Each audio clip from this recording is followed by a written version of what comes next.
তীব্র রোদ, ঠিক আছে, একবারে প্রচন্ড পরিমাণ রোদ। এই রোদের ভিতরে আসছি, এই রোদের ভিতরে আসছি, দেখি কিছু বেচা কেনা হয় কিনা।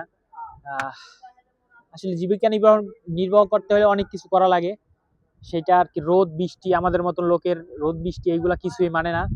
পরিস্থিতি যেভাবে হোক আমাদের কিছু একটা করা লাগবে, কারণ কিছু একটা যদি না করি আমাদের আর কি বলতে পারেন যে বেঁচে থাকা অসম্ভব। তাই প্রচন্ড পরিমাণ রোদের ভিতরেও আসছি এই বাদামগুলা নিয়ে বিক্রি করার জন্য, ঠিক আছে। যেহেতু বিকাল বেলার টাইমে বেশিরভাগ সময় বৃষ্টি হয়, বৃষ্টি বাদলের ভিতরে দৈনিক বের হইতে পারি না, তারপরও আর কি আসছি আপনাদের জন্য। আসছি কিছুটা যদি বিক্রি করতে পারি অ্যাটলিস্ট একটু ভালো থাকতে পারবো।